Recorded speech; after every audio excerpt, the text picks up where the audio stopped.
할렐루야. 거룩하고 복된 11월 첫 번째 주일, 하나님 예배 자리에 오신 성도님들 한 분 한 분 환영하고 축복합니다. 많이 추워졌습니다. 우리 인생의 풍랑 가운데 늘 우리를 지키시는 하나님께서는 졸지도 주무시지도 아니하십니다. 그런 하나님이 우리에게 있다는 것이 큰 행복입니다. 우리는 참으로 행복한 그리스도인입니다. 오늘도 예배 가운데 주실 은혜를 기대하면서 옆에 분들과 이렇게 인사하시겠습니다. 예배 가운데 평안을 누리세요. 예배를 위해서 이두재 장로님 기도하시겠습니다.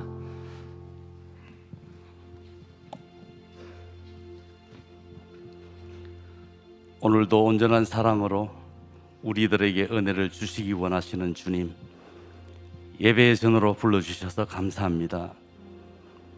그러나 습관적으로 달려오는 것이 아니라 늘 주님을 향해 간절함과 감사함이 예배의 자리로 우리를 온전히 이끌어오게 되는 능력 되게 하여 주옵소서. 이 시간 주님의 은혜를 기대하며 우리들의 마음을 엽니다. 입을 크게 엽니다. 목소리 높여 주님을 찬양하며 마음과 정성을 올려드립니다. 기뻐 받으시고 예배가 주님의 영광과 은혜로 가득하게 하시고 귀한 자녀들 한 사람 한 사람 붙드시어 마음과 영을 깨워 주시옵소서. 오늘 드릴 찬양과 기도가 하늘 문을 여는 열쇠가 되게 하시고 선포되는 말씀은 영혼이 깨어나고 살아나며 새롭게 되고 거룩해지는 은혜의 선물이 되도록 허락해 주시옵소서. 주님, 이태원에서 생각하지도 못한 많은 희생이 있었습니다. 아픔을 당한 가족들과 그들을 사랑했던 분들에게 위로를 주시고 이로 인한 아픔이 있는 나라가 일상으로 온전히 회복되도록 인도하여 주옵소서. 또한 어둠이 틈타지 못하도록 기도하게 하시고 우리들에게 이웃을 향한 더 큰 사랑의 마음을 허락해 주옵소서. 주님의 칭찬받는 삶이 되기를 원하지만 아직도 우리가 연약한 부분도 많습니다. 교회를 떠나 세상에서 살 때에 원치 않는 자신의 모습을 스스로 볼 때도 많습니다. 또 기도하고 말씀을 붙들지만 내가 원하는 때에 내가 원하는 방법이 아니면 주님 주신 응답으로 받아들이지 못해 자신의 생각과 세상의 해결 방법에 의지할 때도 많습니다. 이런 모습을 불쌍히 여겨주시고 주님의 음성을 분명히 듣고 의지하는 삶으로 인도하여 주옵소서. 연약한 믿음의 한계와 자신의 옳고 그른 판단에 머무는 우리의 시선을 넘어서 주님의 섭리 가운데로 자원하여 머무는 용기를 갖게 도와주옵소서. 특별히 간구하기는 불확실한 세상의 일들을 바라보다 승리를 보장받은 권세 있는 자녀의 정체성을 잠시 잊고 흔들렸다면 이제 우리가 주님을 바라보고 신뢰함으로 세상을 향한 담대한 결단을 하게 하시고 요동하지 않는 안정감을 가진 믿음의 자녀로 회복시키고 변화시켜 주옵소서. 오늘 강단에서 선포되는 말씀이 우리들의 변화의 시작이 되고 능력이 되어 닫힌 눈과 귀가 열려서 주님과 깊은 소통을 이어가며 믿음의 동력을 잃지 않는 자녀가 되기를 간절히 원합니다. 그렇게 하시길 살아계시고 역사하시는 능력의 예수 그리스도 이름으로 간절히 기도 올리옵나이다. 아멘.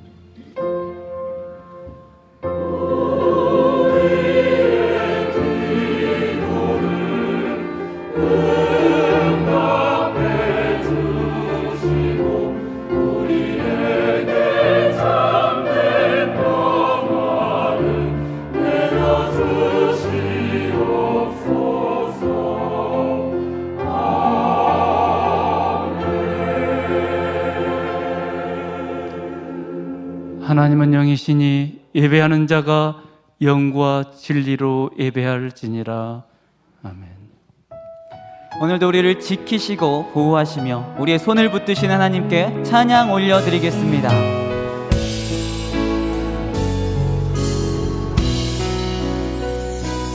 하늘 하나님은 너를 지키시는 자 너의 우편에 그늘 되시니 낮의 해와 밤의 달도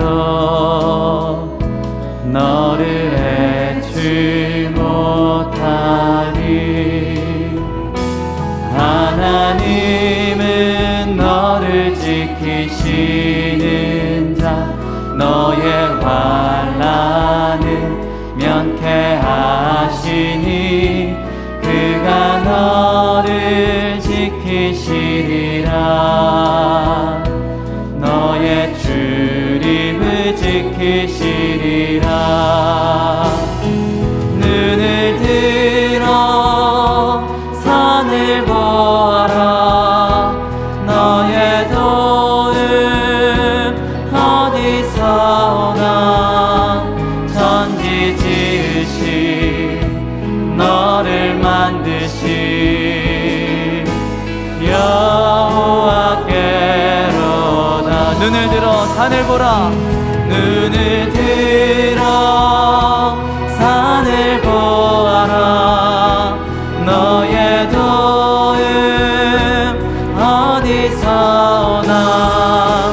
천지 지으신 너를 만드신 여호와께로다.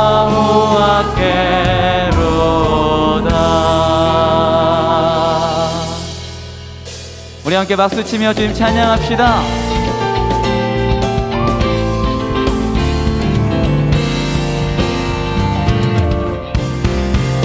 고난 내 영혼 편히 쉴 곳과 풍랑이어도 안전한 포구 폭풍까지도 다스리시는 주의 영원한 바르지에 주의 영원한 심판 함께하사 항상 나를 붙드시니 어느 곳에 가든지 요동하지 않으는 주의 팔을 의지함이라. 여성만 세상 친구들 나를 버려도 예수를 함께 동행함으로 주의 은혜가 충만하리니 주의 영원한 팔리지에 주의 영원한 심판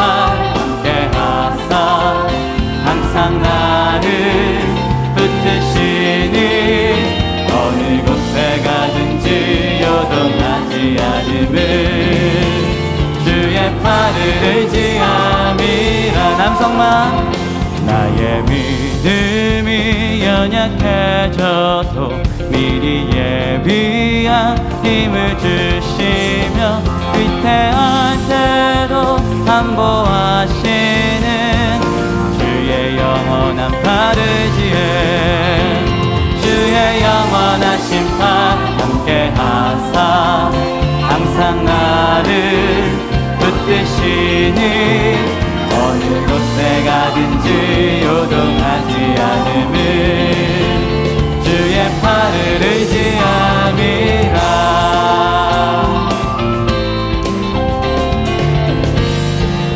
능치 못한 것 주께 없으니 능치 못한 것 주께 없으니 나의 일생을 주께 맡기면 나의 모든 죄 대신 지시는 주의 영원한 바르지에 주의 영원한 심판 함께하사 항상 나를 붙드시니 어느 곳에 가든지 요동하지 않음을 주의 팔을 의지함이 주의 영원한 심판 함께하사 항상 나를 붙드시니 어느 곳에 가든지 요동하지 않음을 주의 팔을 의지함이라.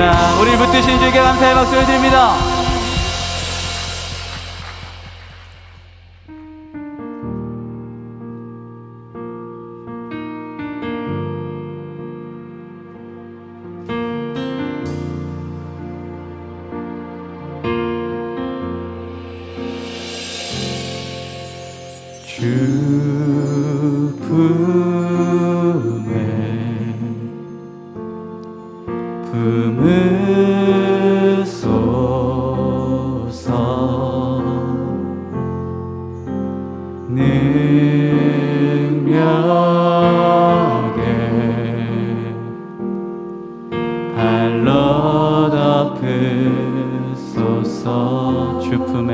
품으소서.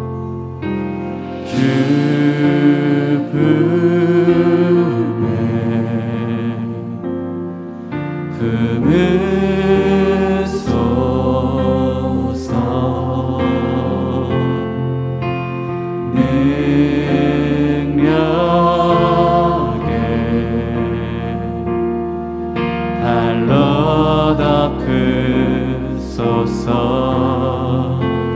거친 파도 날 향해 와도 주와 함께 날아오르리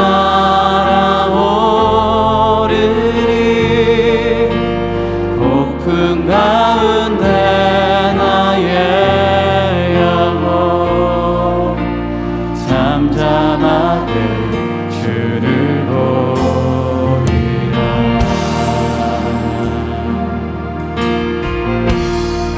주님 안에 주님 안에 난 거하리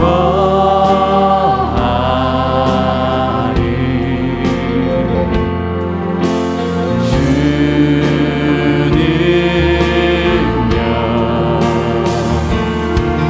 난 잠잠히 믿네. 우리 두 손 들고 고백합시다. 거친 파도 날 향해 와도 주와 함께 날아오르리 높은 가운데 나의 영혼 잠잠하게 주를 보리라. 거친 파도 날 향해 와도 주와 함께 날아오르리 높은 가운데 나의 영혼 잠잠하게 주를 보리. 이 시간 다 함께 일어나 주님을 경배하며 나아갑시다. 전능하신 하나님 찬양 언제나 동일하신 주 전능하신 하나님 찬양 영원히 다스리네. 나 주의 이름 높이리 나 주의 이름 높이리 하늘 높이 올린 깃발처럼 주의 이름 높이 전능하신 하나님 찬양 언제나 동일하신 주 전능하신 하나님 찬양 영원히 날 주님의 영원히 날 주리네.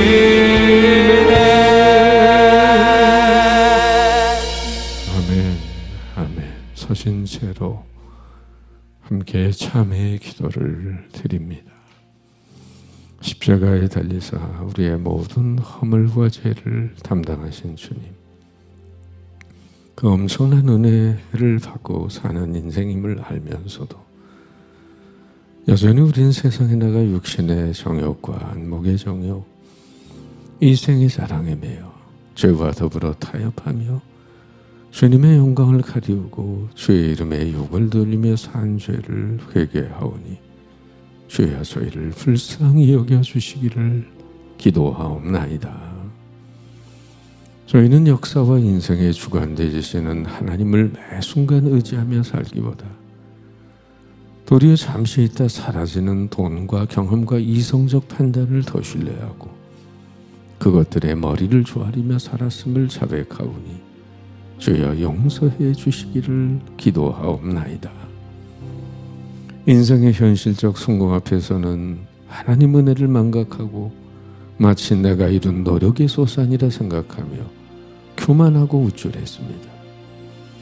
또한 인생의 시련 앞에서는 잠든 내용을 깨우시며 방향 전환하게 하시는 하나님의 이면적 은총을 믿음으로 수용하기보다 흔들리는 환경 앞에서 절망하고 낙심하고 원망하고 불평하면서 하나님의 사랑을 의심했던 불신앙적인 삶을 회개하오니 주여 저희를 불쌍히 여겨주시기를 기도하옵나이다.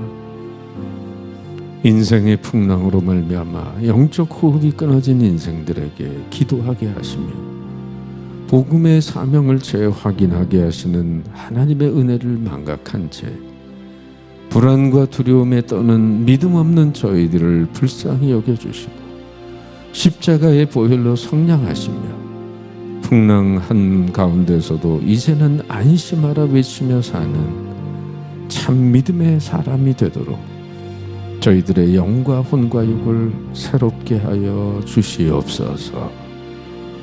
이제는 하나님과 나만이 하는 죄를 생각하며 다 같이 참회의 기도를 계속합니다.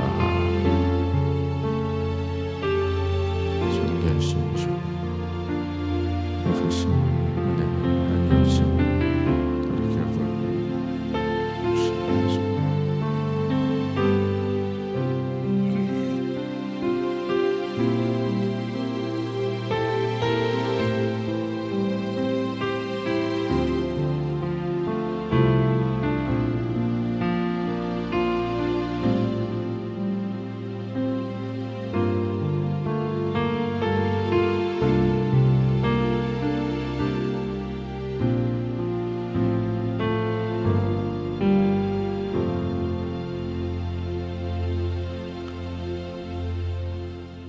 우리의 죄를 따라 처치하지 아니하시며 우리의 죄악을 따라 갚지 아니하셨으니 이는 하늘이 땅에서 높음같이 그를 경외하는 자에게 그 인자하심이 크심이로다.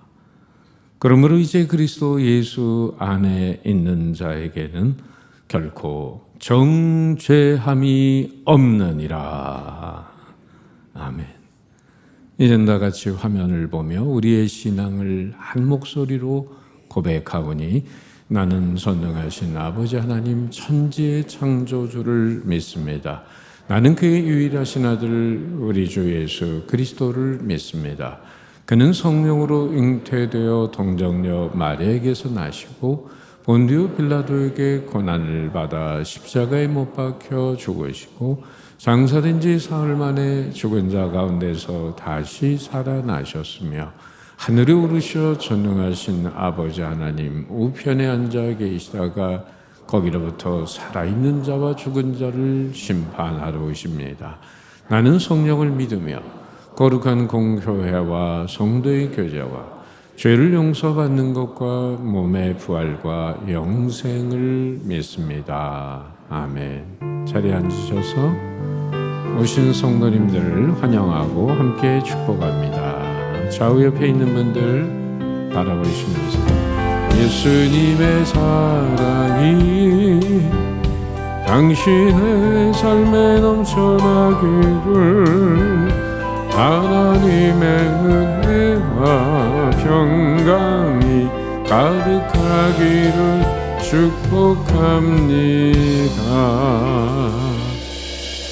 좌우 옆에 세 분 이상 인사 나누죠. 반갑습니다. 환영합니다. 한 주간 동안 평안하셨습니까? 아울러 새로 오신 성도님들을 환영해 주시기 바랍니다. 오늘 예능교회 처음 나오셨거나 방문하신 성도님 계시면 우리 세 가지 회원들이 작은 선물과 함께 여러분을 영접하기를 원합니다. 새로 오셨거나 방문하신 성도님 계시면 손을 좀 들어 표시해 주시겠어요? 새로 오신 성도님, 아니면 2년 만에 오신 성도님, 안 계신가요? 네. 네. 자, 우리 한 번 더 좌우 옆에 있는 분들 축복하겠습니다. 예수님의 사랑이 우리의 삶에 넘쳐나기를, 하나님의 은혜와 평강이 가득하기를 축복합니다. 옆에 있는 분들에게 가득하기를 축복합니다. 박수로 우리 모두를 환영하겠습니다. 네, 새로 오신 성도님 혹 계시면 예배 후에 현관 오른쪽에 있는 새가족 환영실로 오시면 제가 영접해 드리겠습니다. 알려드린 말씀 영상으로 보겠습니다.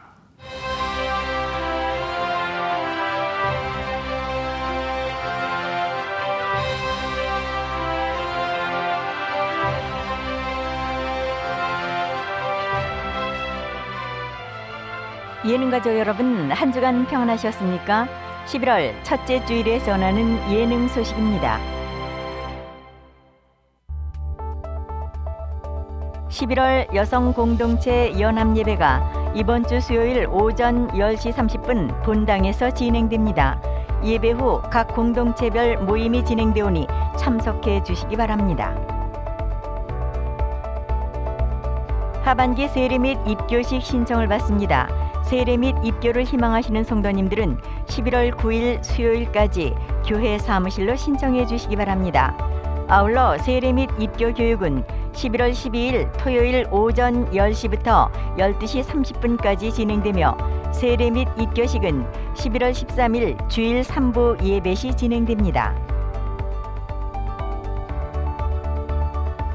예능교회 신임 서리집사 추천을 받습니다. 주보에 나와 있는 자격을 참고하셔서 20일 주일까지 사무실로 신청해 주시기 바랍니다. 이상으로 예능 소식을 모두 마칩니다. 기타 광고는 주보를 참고하셔서 참여해 주시기 바랍니다.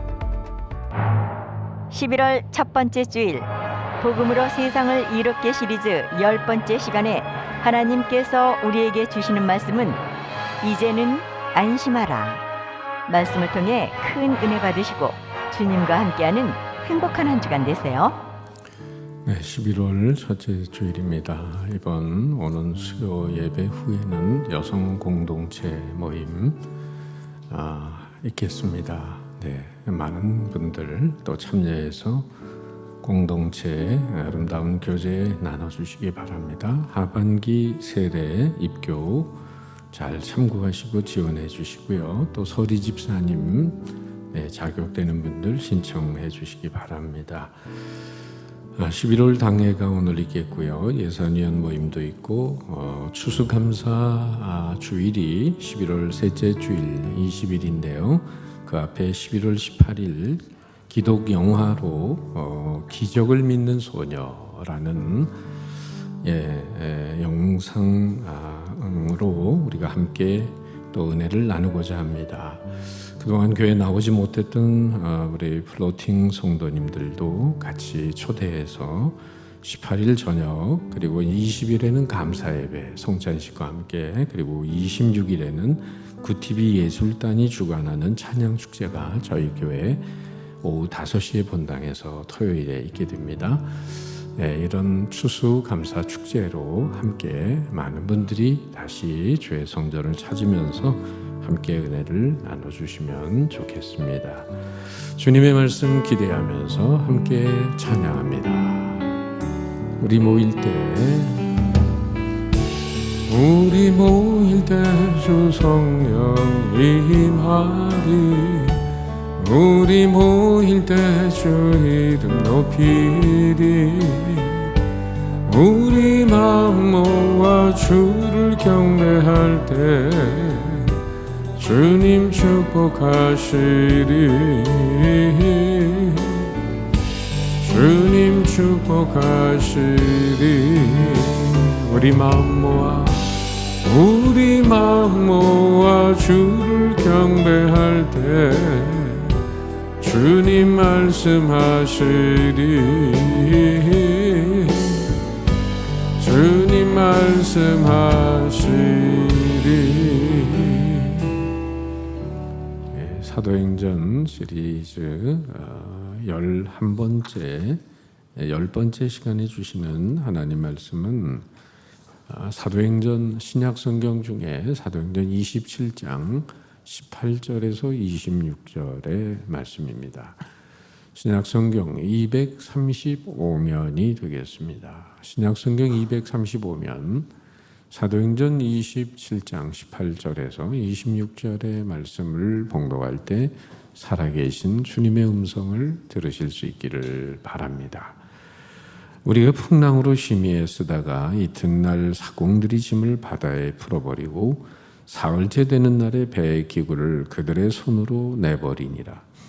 여러 날 동안 해도 별도 보이지 아니하고 큰 풍랑이 그대로 있음에 구원의 여망마저 없어졌더라. 여러 사람이 오래 먹지 못하였음에 바울이 가운데 서서 말하되 여러분이여 내 말을 듣고 그레데에서 떠나지 아니하여 이 타격과 손상을 면하였더라면 좋을 뻔하였느니라. 내가 너희를 권하노니 이제는 안심하라. 너희 중 아무도 생명에는 아무런 손상이 없겠고 오직 배뿐이리라. 내가 속한 바 곧 내가 섬기는 하나님의 사자가 어젯밤에 내 곁에 서서 말하되 바울아 두려워하지 말라. 네가 가이사 앞에 서야 하겠고 또 하나님께서 너와 함께 항해하는 자를 다 네게 주셨다 하였으니 그러므로 여러분이여 안심하라. 나는 내게 말씀하신 그대로 되리라고 하나님을 믿노라. 그런즉 우리가 반드시 한 섬에 걸리리라 하더라. 아멘. 예천 찬양대 찬양합니다.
아멘, 아멘.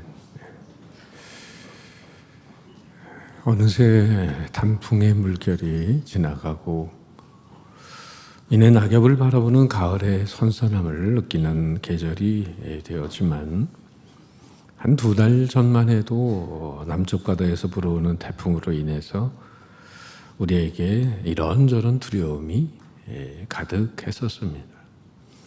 그래도 우리나라는 덜한 편입니다. 섬나라 필리핀 같은 곳에서는 한번 태풍이 불면 거목이 뿌리채 뽑혀지고 지붕이 날아가는 정도까지 아니라 바다에 정박했던 대형 선박이 바람에 날려 도심 한복판에 밀려오는 그런 일도 있다고 합니다. 이처럼 우리가 인생을 살다 보면 자연의 풍랑만이 아니라 인생의 풍랑도 만날 때가 있습니다. 세상이라는 바다 위에서 인간이 저마다 인생의 항해를 하다가 예기치 않은 사건을 만남으로 당혹해하고 괴로워할 때가 있습니다.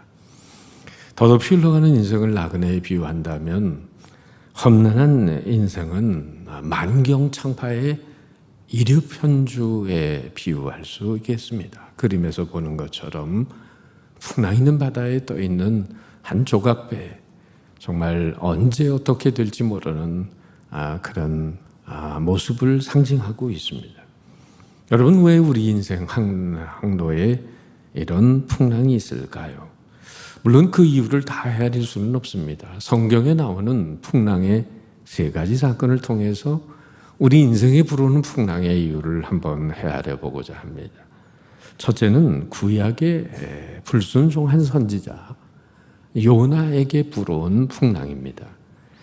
이 풍랑은 자신의 잘못과 죄로 인해서 만나는 풍랑입니다. 요나는 하나님의 낯을 피하고 하나님 말씀을 거역하면서 하나님이 지시하는 곳과는 정반대되는 곳으로 가다가 풍랑을 만나게 됩니다. 오늘도 하나님의 뜻과 상반되는 죄악된 길로 가는 인생에게 거센 풍랑이 불어올 때가 있습니다.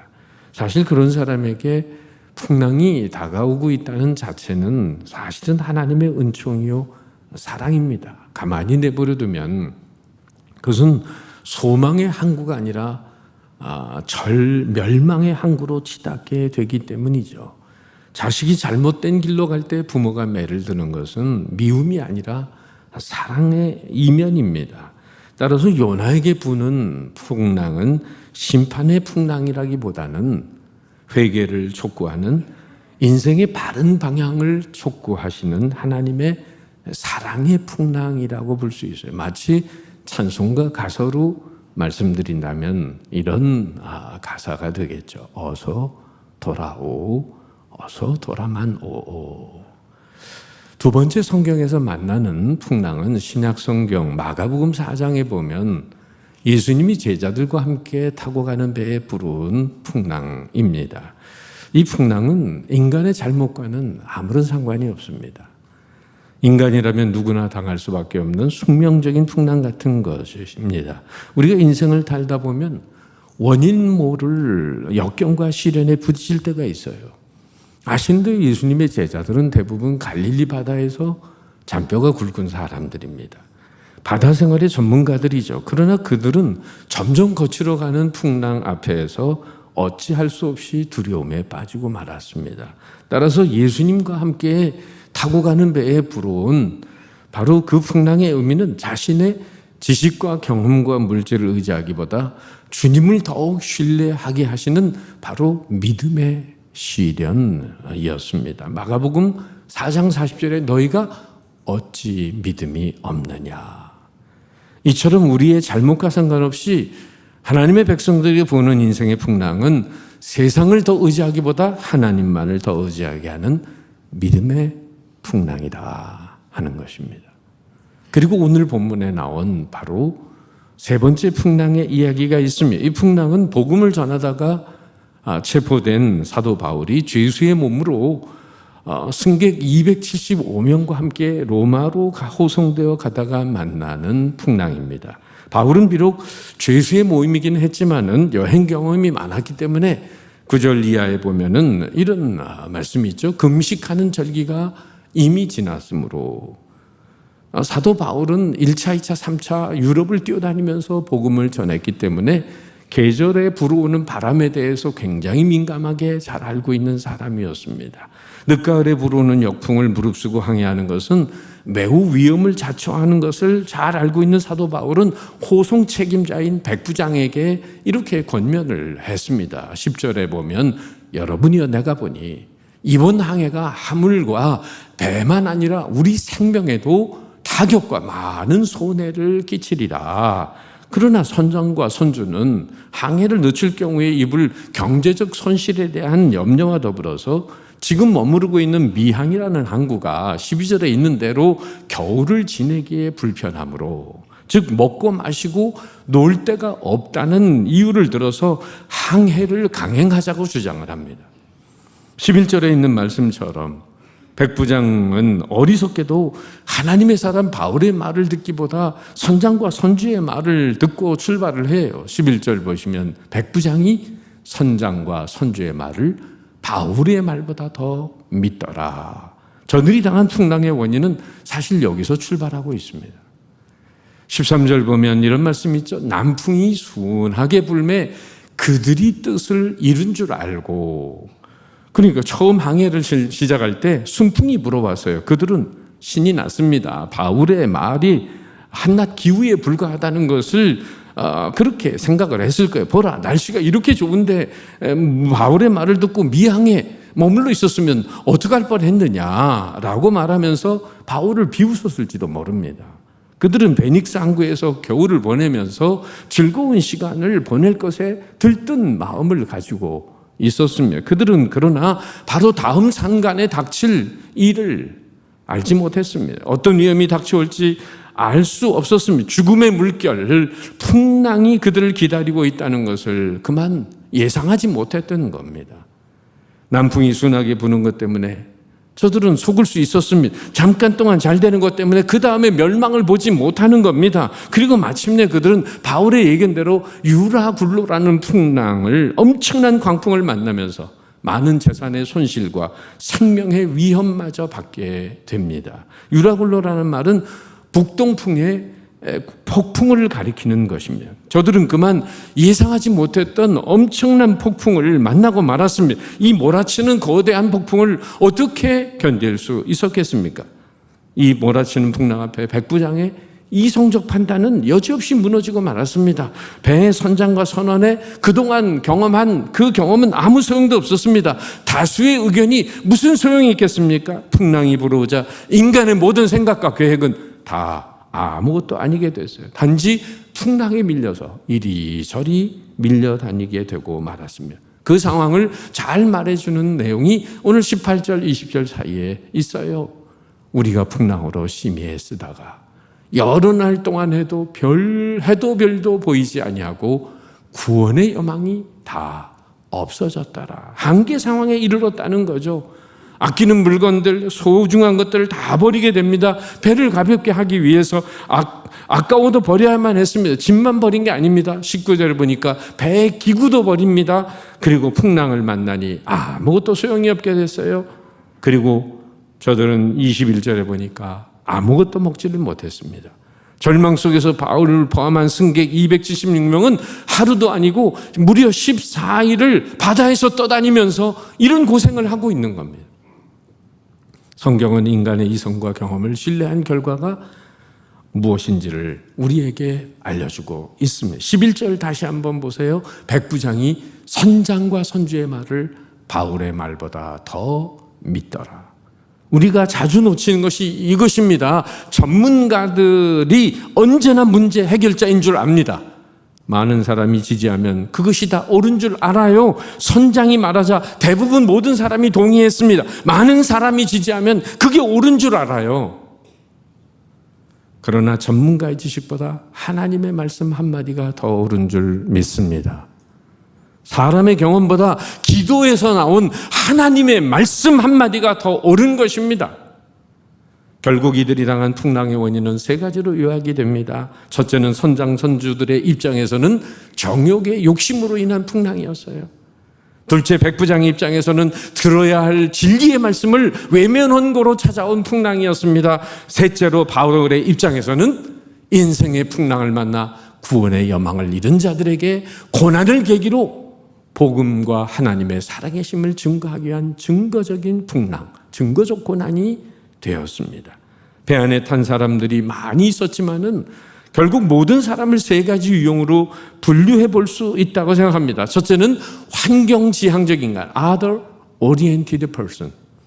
외적 조건에 의해 지배되고 주도되고 종속되어 가는 그런 사람을 말합니다. 배 안에 탄 사람은 죄수의 호송을 책임 맡은 백부장 같은 사람이에요.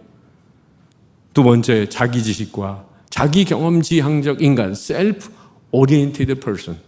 자기가 기준이 되고 자기가 중심이 되고 자기에 의해서 세상을 판단하고 자기가 주도한다고 생각하고 살아가는 사람, 배에 탄 사람들 중에는 선장과 선원들 같은 사람들입니다. 아시는 대로 여러분, 타이타닉 영화도 보셨겠죠. 1912년 4월 처녀항에 침몰한 영국의 호화 여객선 타이타닉호, 그 사고로 1,500여 명의 생명을 앗아간 최악의 해난 사고였습니다.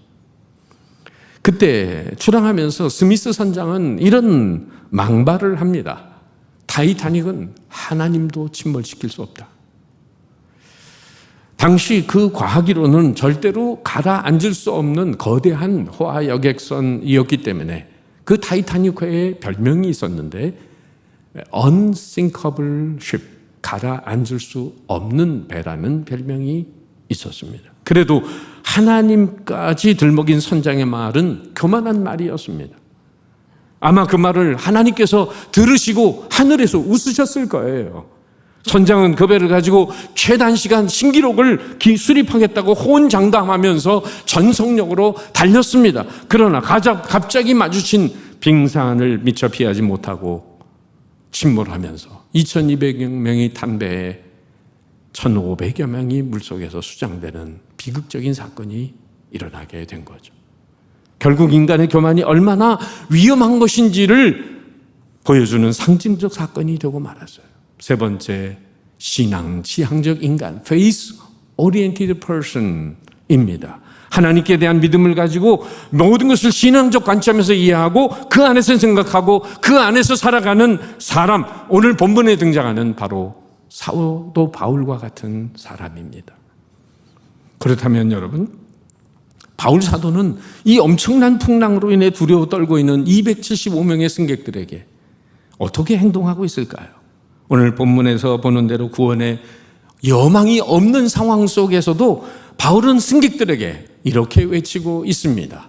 이제는 안심하라. 여러분이요, 안심하라.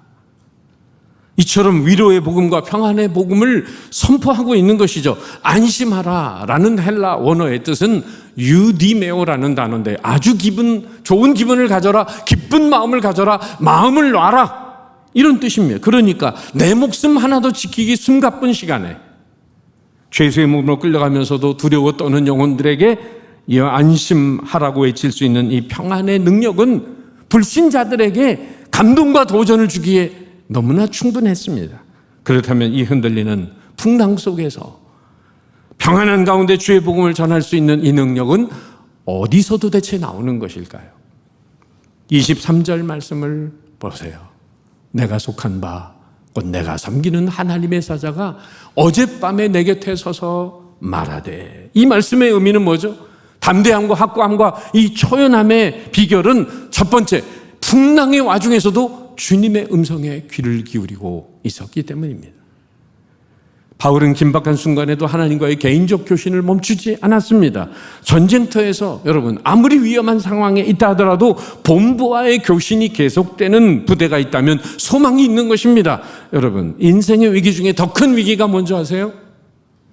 어려운 일을 만날 때 그 일을 수습한다고 뛰어다니면서 하나님의 음성 듣기를 외면하는 것입니다. 말씀을 들으려 하지 않는 거예요. 그러나 거기에 해결의 길이 없습니다. 더 불안과 두려움을 가중시키는 거죠.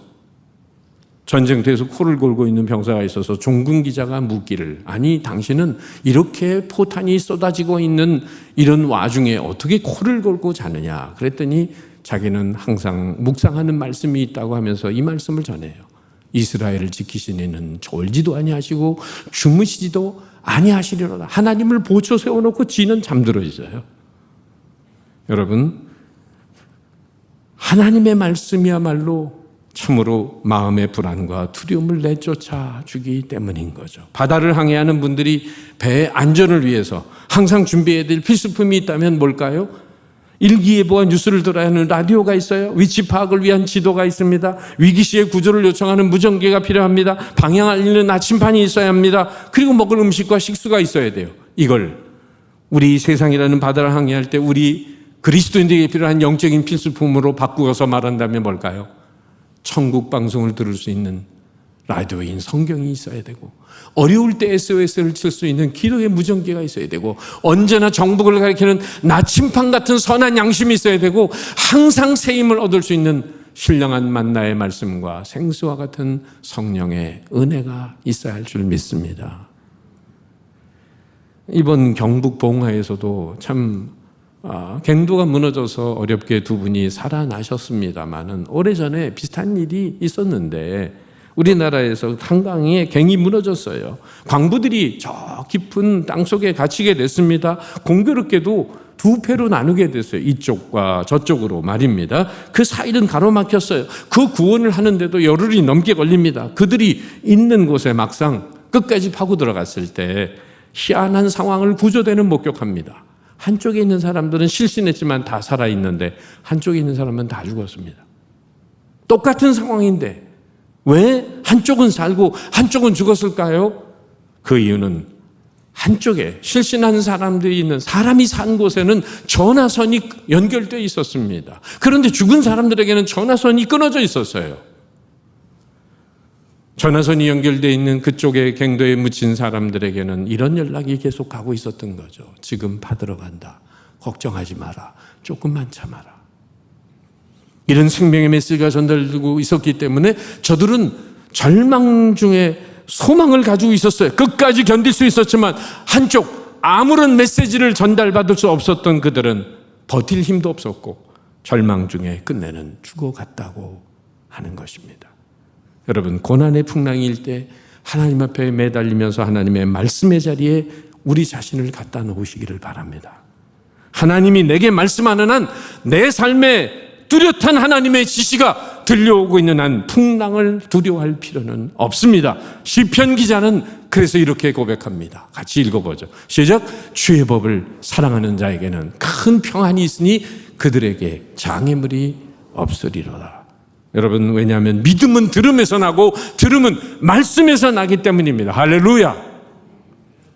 또한 두 번째, 바울이 풍랑의 한복판에서 두려워 떠는 사람들에게 이제는 안심하라고 외칠 수 있는 평안의 비결이 있었다면 뭘까요? 그것은 하나님의 음성을 통하여 다시금 자신의 사명을 자각했기 때문입니다.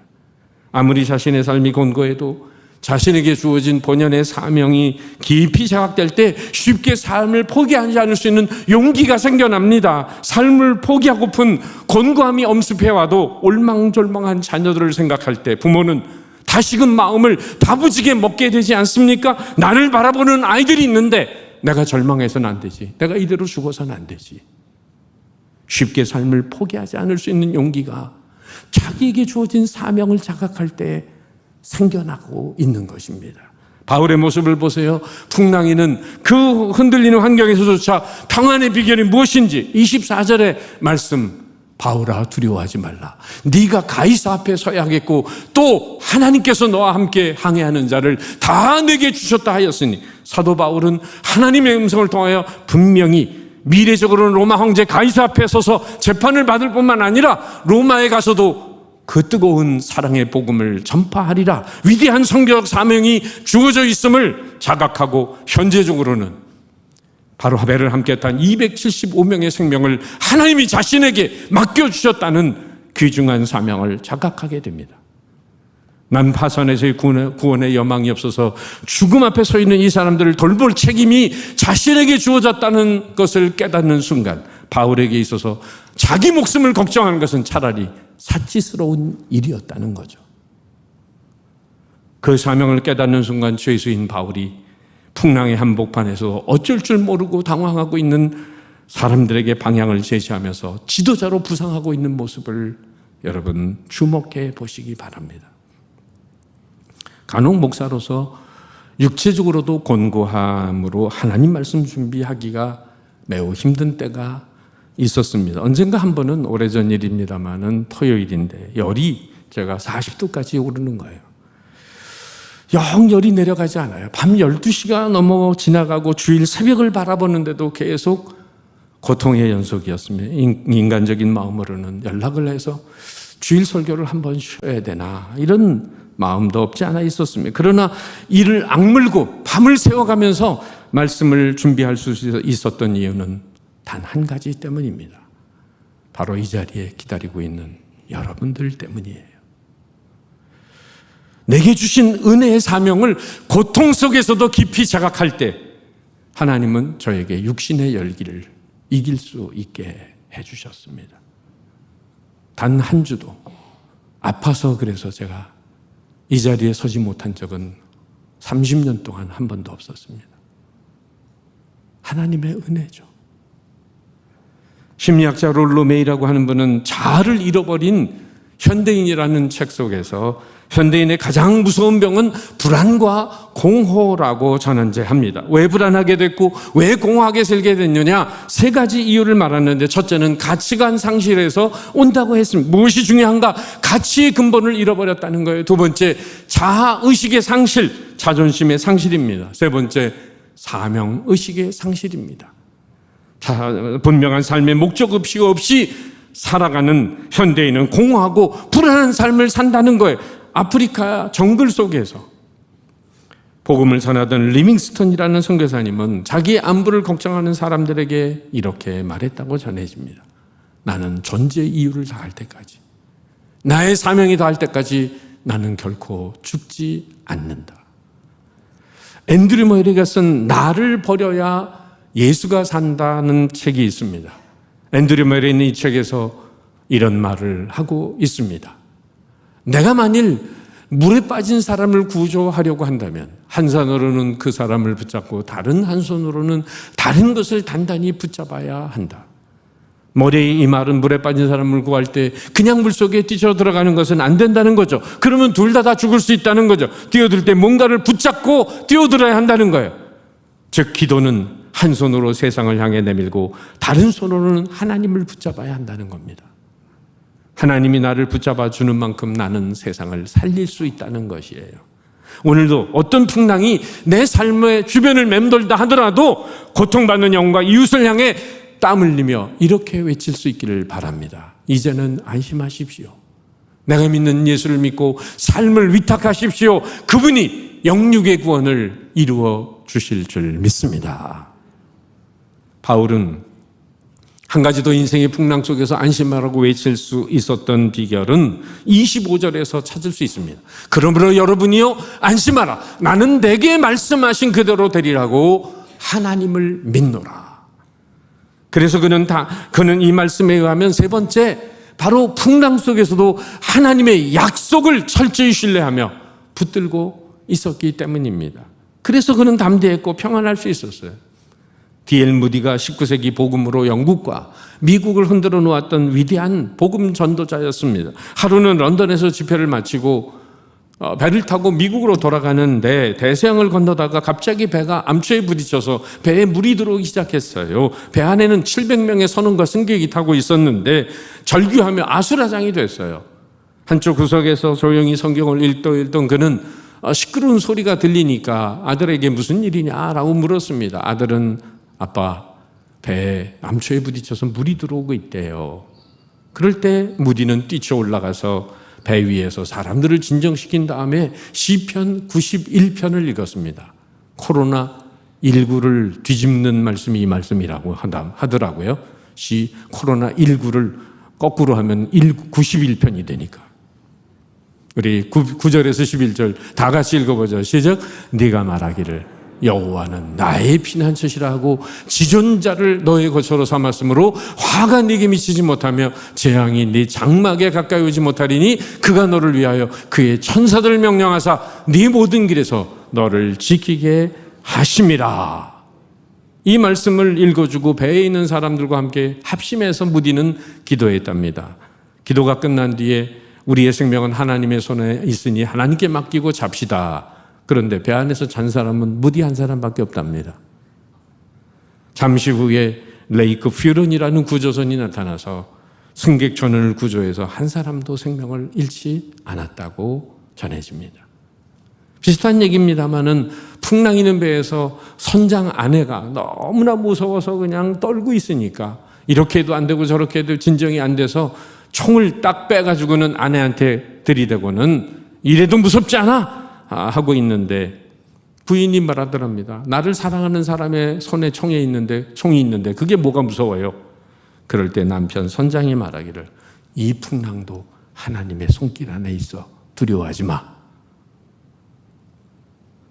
사랑하는 성도 여러분, 모두가 풍랑으로 인해 구원의 여망이 끊어진 사상에서 죄수의 몸으로 끌려가는 바울이 여러분이여 이제는 안심하라 외치며 두려움하고 믿음 없는 275명 승객들에게 절대적 평안의 능력을 보여주고 있는 바울의 모습은 그야말로 흔들리는 세상 속에서 승리하는 그리스도인의 모습이었습니다.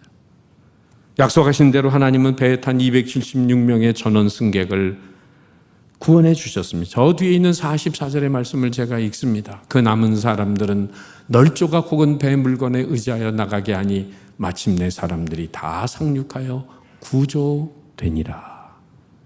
여기서 눈여겨야 할 단어는 마침내라는 단어입니다. 비록 선장과 선주와 백부장의 잘못으로 인해서 유라굴라라는 광풍을 만나 큰 어려움을 겪었지만 하나님은 마침내 그들 모두를 구원하셨습니다. 하나님은 마침내의 하나님이십니다.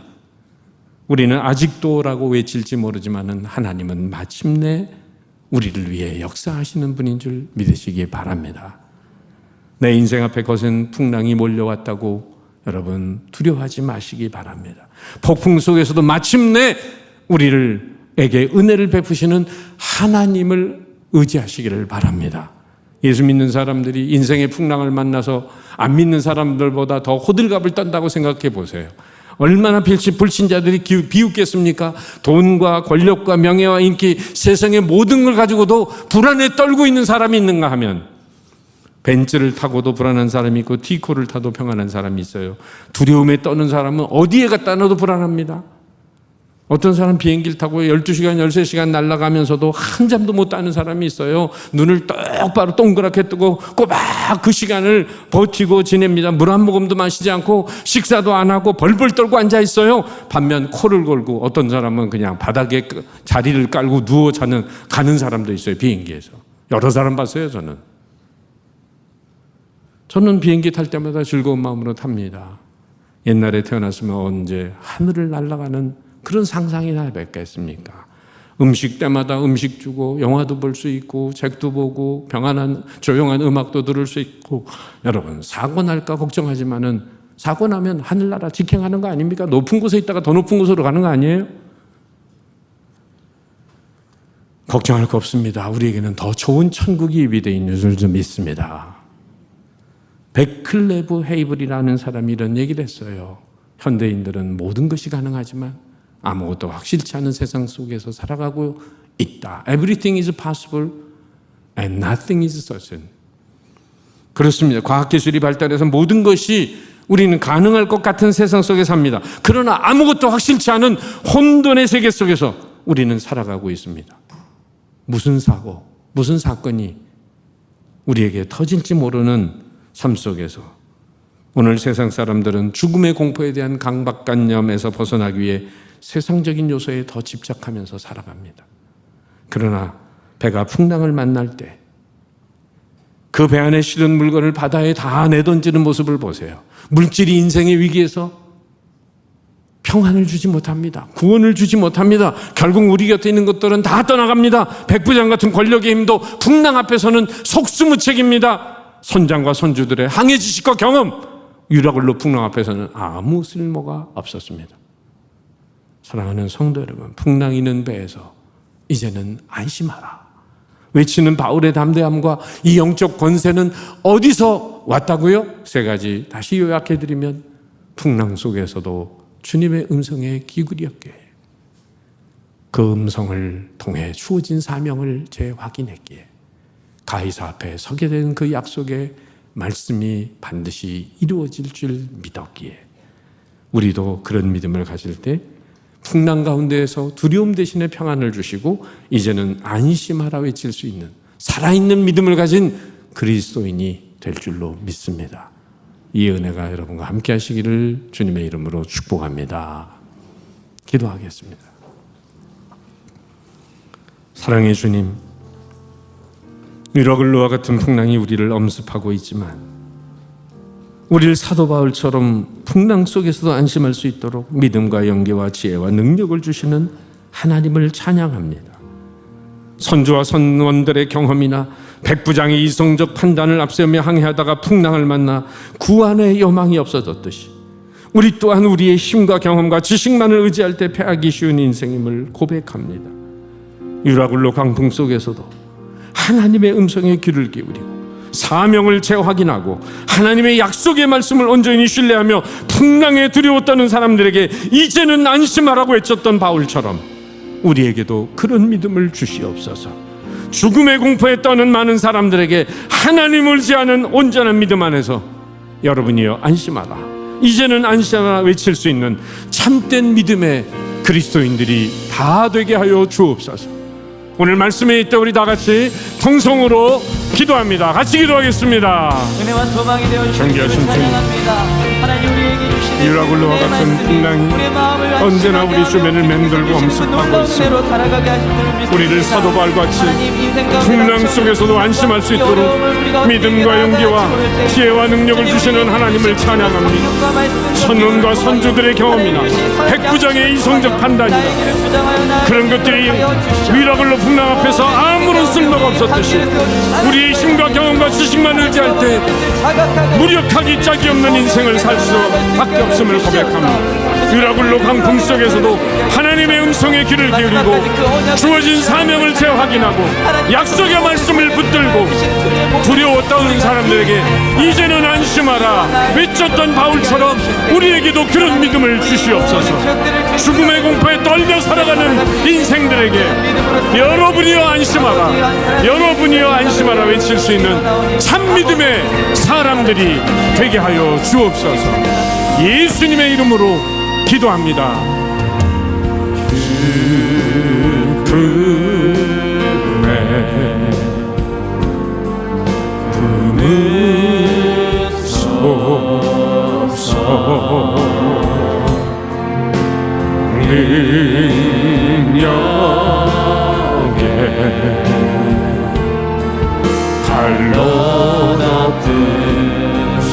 주 품에 품으소서. 주 품에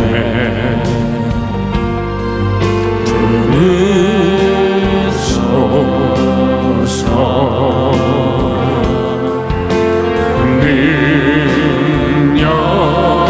능력에 갈로 높은 우리 두 손들과 함께 찬양합니다.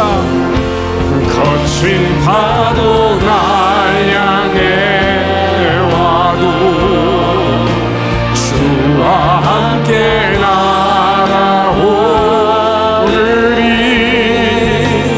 폭풍 가운데 나의 영혼 잠잠하게 주를 보리. 주님 안에 나 거하기 원합니다.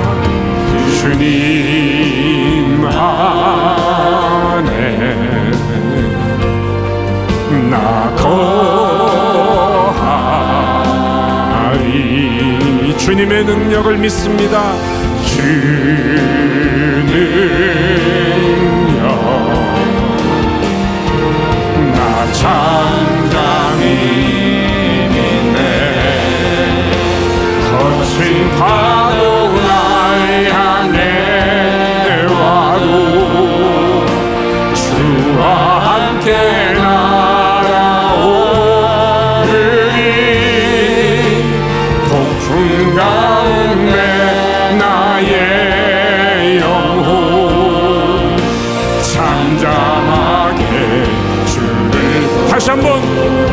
심파도 우리를 향해 와도 심파도 날 향해 와도 주와 함께 날아오르니 폭풍 가운데 나의 영혼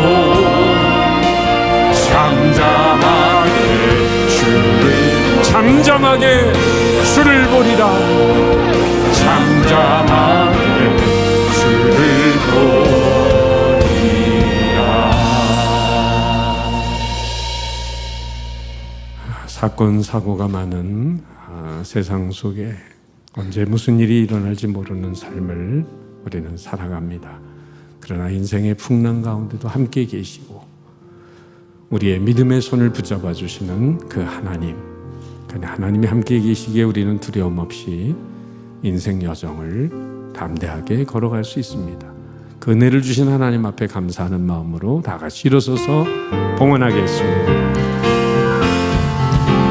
오늘 내 영혼 편히 쉴 곳과 풍랑이라도 안전한 포구 폭풍까지도 다스리시는 주의 영원한 파르지에 주의 영원한 심판 함께하사 항상 나를 붙드시니 어느 곳에 가든지여도 나지 않음은 주의 팔을 의지함이라. 나의 믿음이 연약해져도 미리 예비한 힘을 주시며 위태한데도 안보하시는 주의 영원한 파르지에 주의 영원한 심판 함께하사 항상 나를 붙드시니 어느 곳에 가든지여도 가지 않음은 주의 팔을 의지함이라. 고마우신 주님, 인생의 풍랑 앞에서도 말씀과 성령의 주시는 그 믿음으로 평안과 담대함을 가지고 승리하며 살아갈 수 있도록 인도해 주시는 하나님께 감사드리며 주 앞에 나와 마음과 정성을 담아 이 예물을 올려드립니다. 구별하여 주일헌금, 감사헌금, 선교장학헌금, 건축 은혜, 그리고 하나님의 주인됨을 인정하는 11조헌금을 드리는 성도들의 헌신을 보시고 하늘의 풍성한 은혜와 땅의 건강과 형통한 복을 더하시되 어떤 인생의 풍랑 속에서도 바울과 같은 담대한 믿음을 가지고 더 큰 승리, 더 큰 축복, 더 큰 사명을 이루어가게 하여 주옵소서. 지금은 우리 주 예수 그리스도의 은혜와 아버지 하나님의 무한하신 사랑과 성령님의 교통하심이 예배한 모든 성도들과 몸된 교회와 이 나라 민족과 열방 가운데 영원히 함께 하시기를 축원하옵나이다. 아멘. 모든 영광과 존귀와 능력 받으소서 받으소서. 영광과 존귀와 능력 받으소서 받으소서. 그리스도 살아계신 하나님 살아계신 하나님 우리를 생명의 길로 인도하신 하나님께 영광의 박수 올려드립니다.